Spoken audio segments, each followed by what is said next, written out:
আলী বলল, আব্দুল করিমের ব্যাপারে পরে বলবো, এখন একটু তাড়াতাড়ি করতে হবে।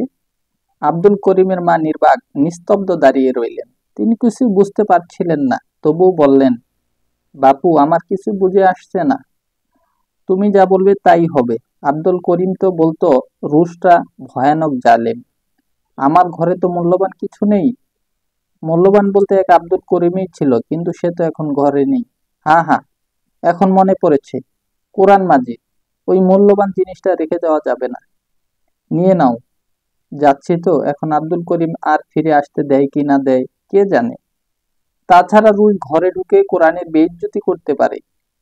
আব্দুল করিম আমাকে বলেছিল রুশরা কোনো কোনো জায়গায় মসজিদ শহীদ করে দিয়েছে, তাই তো কোরআন মজিদও শহীদ করে দিয়েছে। তাই তো কোরআন মাজিদ রেখে যাওয়া যাবে না। এইসব কথাবার্তা চলতে না চলতেই নূর মোহাম্মদ এসে হাজির। সে বলল, জলদি করো ভাই, নইলে আমরা সবাই অ্যারেস্ট হয়ে যাব। ভালোই ভালোই গাড়ি তার নিজের মন্ডলে এসে গেছে। দু এক জায়গায় গাড়ি বাধাপ্রাপ্ত হয়েছে, কিন্তু নূর মোহাম্মদ তার কার দেখিয়ে ছাড়িয়ে নিয়েছে। মুজাহিদরা বড়ই অস্থিরভাবে বিচরণ করছিল। যখন গাড়ি তাদের সামনে এসে থামলো, তখনই তারা আশ্বস্ত হলো। দুই রুশ সৈনিককে যারা বন্দী হয়েছিল, মুজাহিদ বাহিনীতে সামিল হলো তারা, কেননা তারা জিহাদ করার অঙ্গীকার করেছে। গাড়ি জ্বালিয়ে দেওয়া হলো, সামনের সমস্ত পথ হেঁটে যেতে হবে বলে। তারা সবাই হায়দার মার্কাজের দিকে পায়ে হেঁটে রওনা দিল। ইয়াসিনকে পিঠমোড়া দিয়ে বেঁধে এবং চোখে পট্টি বেঁধে সঙ্গে নেওয়া হলো। আব্দুল করিম শহীদের মাকে আলী সঙ্গ দিচ্ছিল। তিনি বেশ কয়েকবার জিজ্ঞেস করলেন, আলী, ইয়াসিনকে বেঁধে নিয়েছো কেন? উত্তরে আলী জবাব দিতে লাগলো, আমি মার্কাজে পৌঁছে সবই বলবো আপনাকে। পথে যেতে যেতে নূর মোহাম্মদ আলীকে এবং মেজর ফায়াজকে বলল, আলীর সাথে যেদিন আমার প্রথম দেখা হয়েছিল, সেদিনই আমি বুঝতে পেরেছিলাম নিশ্চয়ই আলী কোনো বিশেষ মিশন নিয়ে এখানে এসেছে। খাস করে যখন সে বলেছিল, এই প্রথম দিকে একটু ওদিকে ওদিকে ঘুরছি, তারপর আমি এই শহরে এখন। আলীর এই জবাবের মধ্যে লুকিয়েছিল তার আসল উদ্দেশ্য। আজকাল তো মুজাহিদরাই পাহাড়ে পাহাড়ে ঘুরে বেড়ায়, আর শহরে আসে বিশেষ উদ্দেশ্য নিয়ে। কিন্তু তবু আলী আমাকে সব কথা খুলে বলেনি, এই জন্য যে আমার সম্পর্ক ছিল গোয়েন্দা বিভাগের সাথে। আমি অবশ্য আলীর দিকে নজর রাখছিলাম, কিন্তু সে একটি মারাত্মক ভুল করে বসে। ছাউনি থেকে সোজা সে আব্দুল করিম শহীদের বাসায় চলে যায়। আব্দুল করিমের বাসার দিকে গোয়েন্দা বিভাগের তখন পর্যবেক্ষণ ছিল। ওদিকে কর্নেল মুসা পেছনে লোক লাগিয়ে রেখেছিল। ঘটনাক্রমে ইয়াসিনও বাসায় ছিল সেই দিন। ফলে আলী অ্যারেস্ট হয়ে গেল খুব সহজেই, অথচ আমি কোনো সাহায্যই করতে পারলাম না। আজ দুইজন ড্রাইভারের ছিল ছুটি, সেই কারণে আমাকেই ডিউটি করতে বলা হয়েছিল, এবং বলা হয়েছিল রাত 9টায় যেন বন্দীদেরকে মরণ জেলে নিয়ে যাওয়া হয়। আমি এই নির্দেশ পেয়েছিলাম বেলা 2টায়। আমার দৃঢ় বিশ্বাস ছিল, মরণ জেলে যেসব বন্দীকে নিয়ে যাওয়া হবে, নিশ্চয়ই তাদের মধ্যে আলী থাকবে। হাবিবুল্লাহ সম্পর্কে আমি আগেই জানতাম যে তার সম্পর্ক রয়েছে মুজাহিদদের সাথে। আমি ছুটে গেলাম তার কাছে এবং সবকিছু বুঝিয়ে বললাম। দুজন মিলে সিদ্ধান্ত নিলাম যে গাড়ি আমি এখানে নিয়ে আসার আপ্রাণ চেষ্টা করব, কিন্তু যদি ব্যর্থ হই তাহলে মুজাহিদরা মরণ জেলের উপর গেরিলা আক্রমণ করবে। মরণ জেলের সমস্ত নকশা আমি হাবিবুল্লাহকে ভালো করে বুঝিয়ে দিয়েছিলাম, কিন্তু আল্লাহ আমাদেরকে সাহায্য করেছেন এবং আমরা সফল হয়েছি। এদিকে এসব লোক ধীরে ধীরে কেন্দ্রের দিকে যাচ্ছিল, আর ওইদিকে রুশ জেনারেলের অবস্থা হচ্ছিল আরো খারাপ। সে রাগে ক্ষোভে পাগলের মতো হয়ে গেল। রাত 12টা বেজে গিয়েছে, তবু বন্দীদের খবর নেই। জেনারেলের মাথায় ঢুকছিল না যে বন্দীরা গেল কোথায়।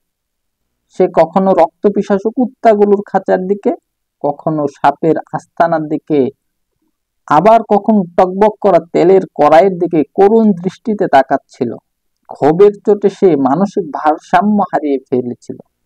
এমনকি একজন আফগান সিপাহীকে কষে থাপ্পড় মারা শুরু করে দিল। আফগান সিপাহী পেছনে হাঁটতে গিয়ে ধাক্কা খেল। এক পর্যায়ে রুশ জেনারেল টাল সামলাতে না পেরে ধারাম করে জ্বলন্ত তেলের কড়াইয়ের মধ্যে পড়ে গেল। উঠতে না উঠতেই জেনারেল 1 মিনিটের মধ্যে আস্ত রোস্টে পরিণত হয়ে গেল। প্রকৃতি দেখিয়ে দিল আল্লাহকে চ্যালেঞ্জকারী নমরুদ অথবা ফেরাউনদের কি হতে পারে। পথে এক জায়গায় নূর মোহাম্মদ তার গ্রামে যাওয়ার জন্য অনুমতি চাইল এবং বলল, যত শীঘ্রই আমি পারি ফিরে আসব, আমার পরিবার নিয়ে, তা না হলে সবাইকে অ্যারেস্ট করবে। হানিফ খান মেজর ফায়াজ এবং আলী নূর মোহাম্মদকে ধন্যবাদ জ্ঞাপন করলো। রাত 4টা বেজে গেল। হায়দার মার্কাজে পৌঁছতে পৌঁছতে ইয়াসিনকে পাহাড়দারদের কাছে সোপর্দ করে দিয়ে কন্যরা ঘুমিয়ে গেল। সকালে উঠে সবাই নাস্তা করলো। তারপর আব্দুল করিমের শাহাদাতের সমস্ত খবর তার আম্মাকে শোনানো হলো। শুনে তিনি নির্বাক হয়ে গেলেন, না কাঁদলেন না কোনো মন্তব্য করলেন। ইয়াসিনকে আনা হলো। তারপর আলী এবং মেজর ফায়েজের শপথ ছিল তাকে জ্বালিয়ে দেওয়ার, কেননা সে গ্রেফতার করিয়েছে বহু মুজাহিদকে, তাদের মধ্যে কয়েকজনকে তো জেন্দা পুড়িয়ে দিয়েছে। মেজর ফায়াজ বিস্তারিতভাবে মুজাহিদদের সামনে আব্দুল করিমের শাহাদাতের ঘটনা পেশ করলেন। তারা আলী এবং মেজর ফায়াজের সিদ্ধান্তের সাথে একমত হলো। ইয়াসিনকে জেন্দা জ্বালিয়ে দেওয়ার জন্য মাটির তেল আনা হলো, কাঠও সংগ্রহ করা হলো। এই ব্যবস্থা দেখে কাঁপতে লাগলো ইয়াসিন। সে মেজর ফায়াজ, আলী এবং হানিফ খানের পা জড়িয়ে ধরে মাফ চাইতে লাগলো, কিন্তু তারা তাকে ধাক্কা দিয়ে দূরে সরিয়ে দিতে লাগলেন। এই জন্য যে সেই হচ্ছে একজন চূড়ান্ত পর্যায়ের জালেম, সে কিনা ইমান এবং দেশপ্রেম দুটোই রুশদের কাছে বিক্রি করে দিয়েছে। আর না জানি সে কি পরিমাণ মুজাহিদ ধরিয়ে দিয়েছে, নির্যাতন করিয়েছে তাদের উপর। নির্যাতনে শহীদ হয়ে গেছে অনেকেই। এই ধরনের লোকদের উপর দয়া করা মানে ঘরের মধ্যে বিষাক্ত সাপ ছেড়ে দেয়া। ইয়াসিন আব্দুল করিমের আম্মার পা ধরে ডুকরে ডুকরে কাঁদতে লাগলো। আব্দুল করিমের আম্মা বললেন, ওকে মাফ করে দাও। মেজর ফায়াজ অবাক হলেন এই ভেবে যে লোক তার ছেলেকে গ্রেফতার করিয়েছে এবং যে ছেলেকে রুশ হানাদাররা আগুন জ্বালিয়ে দিয়েছে, সেই শহীদ সন্তানের মা কি করে বলতে পারেন ওকে মাফ করে দাও? এ কেমন নারী? বিস্মিত কণ্ঠে মেজর ফায়াজ আব্দুল করিমের মাকে বললেন, আম্মা, আপনি হয়তো জানেন না যে আব্দুল করিমকে কিভাবে শহীদ করা হয়েছে। আমি জেনে গেছি, কিন্তু আব্দুল করিম তো একজন মুজাহিদ ছিল। সে তার জীবন উৎসর্গ করে গেছে ইসলামের জন্য, আর ইসলাম মোহাম্মদ রাসূলুল্লাহ সাল্লাল্লাহু আলাইহি সাল্লামের মাধ্যমে আমাদের পর্যন্ত পৌঁছেছে। মক্কার অধিবাসীরা কি তার সাথে খারাপ আচরণ করেনি? তবু কি তাদের মাফ করে দেননি? যদি তোমরা আমাকে মা বলে মনে করে থাকো, তাহলে ওকে মাফ করে দাও। এবং মনে রেখো, জাহান্নামের আগুন এ আগুন থেকে অনেক অনেক গরম, যে আল্লাহ আযাব হিসেবে তার জন্য বরাদ্দ করেছে। যে আগুনের শাস্তি তোমাদের পক্ষে দেওয়া কখনো সম্ভব নয়।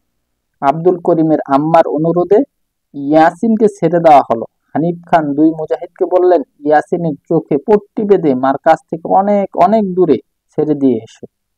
তার যাওয়ার সময় আলী শুধু বলল, যদি তুমি আবার কোনো মুজাহিদকেও ধরিয়ে দাও, তাহলে মনে রেখো উত্তপ্ত তেলের কড়াইয়ে ফেলে তোমাকে কাবাব বানানো হবে। আলী এবং মেজর ফায়াজ দিন 5 হলো এখানে আছেন। পঞ্চম দিনে জোহর পরে বেরোচ্ছিলেন, হঠাৎ দেখলেন ইয়াসিন স্ত্রী ছেলে মেয়ে নিয়ে মার্কাজে হাজির হয়ে হানিফ খানকে সে বলল, আমি মুজাহিদদের উপর যে বাড়াবাড়ি করেছি এবং যে পরিমাণ গুনাহ করেছি, আমাকে পুড়িয়ে মারছে প্রতিদিন, তাতে করে এখান থেকে যাওয়ার পর আমি এক মুহূর্ত শান্তিতে থাকতে পারিনি। তাই ঠিক করেছি, আর যে যতদিন বাঁচবো জিহাদের পথেই বাঁচবো, হয়তো তাহলে আল্লাহ আমার গুনাহ মাফ করতে পারেন বা দেবেন।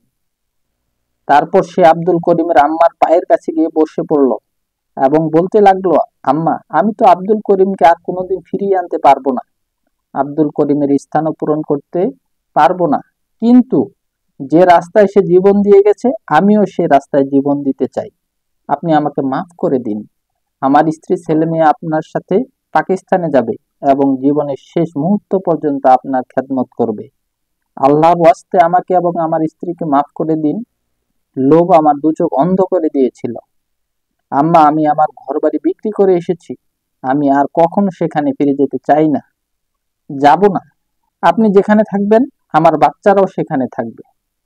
তারপর টাকার একটা থলে আব্দুল করিমের আম্মাকে দিয়ে বললেন, এইসব টাকা আমি আমার জমি জামার বাড়িঘর বিক্রি করে জোগাড় করেছি। ওইসব টাকা এর সাথে আছে যেগুলো আগের থেকে আমার কাছে ছিল। এখন এগুলো আপনি পাকিস্তানেও নিয়ে যেতে পারেন অথবা মুজাহিদদের দিয়ে দিতে পারেন, সম্পূর্ণ আপনার ইচ্ছে। সে যখন আব্দুল করিমের আম্মাকে এইসব কথা বলছিল তখন তার দু চোখ দিয়ে বয়েছিল অশ্রু। তার ছেলে মেয়ে স্ত্রী আব্দুল করিমের মায়ের সামনে হাত জোর করে দাঁড়িয়েছিল। আব্দুল করিমের মা দয়ার্দ্র চিত্তে কান্না করে ফেললেন। তিনি তার বাচ্চাদের কোলে তুলে নিলেন এবং সমস্ত অর্থ হানিফ খানের কাছে সোপর্দ করলেন। হানিফ এখন অর্ধেকটা মুজাহিদদের জন্য রাখলেন এবং বাকিটা আব্দুল করিমের মায়ের হাতে দিয়ে বললেন, পাকিস্তানে আপনাদের এবং বাচ্চাদের কাজে লাগবে। 6 দিনের দিন আলী, মেজর ফায়াজ, আব্দুল করিমের আম্মা ইয়াসিনের স্ত্রী, ছেলে মেয়ে এবং আরো 5 জন মুজাহিদ মার্কাজের দিকে যাত্রা করলেন। ইয়াসিন থেকে গেল হায়দার মার্কাজে। চিফ কমান্ডারের কাছে পৌঁছে মেজর ফায়াজ এবং আলী সমস্ত ঘটনা খুলে বলল। চিফ কমান্ডার তাদের সাহস এবং বীরত্বের খবর শুনে মিষ্টি করে হাসলেন। বললেন, তোমরা ইসলামের প্রথম যুগের মুজাহিদদের কথাই স্মরণ করিয়ে দিলে। আমি তোমাদের ব্যাপারে খুবই চিন্তিত ছিলাম। আল্লাহর শকর, তোমরা ভালোই ফিরে এসেছো। আব্দুল করিমের আম্মা এবং ইয়াসিনের স্ত্রী, ছেলে মেয়েদের পাকিস্তানে পাঠিয়ে দেওয়া হলো। মেজর ফায়াজও ওখানে কিছুদিন থেকে হায়দার মার্কাজে ফিরে গেলেন, যাতে শহরের কাছাকাছি থেকে গোপন আক্রমণের তদারকি করা যায়।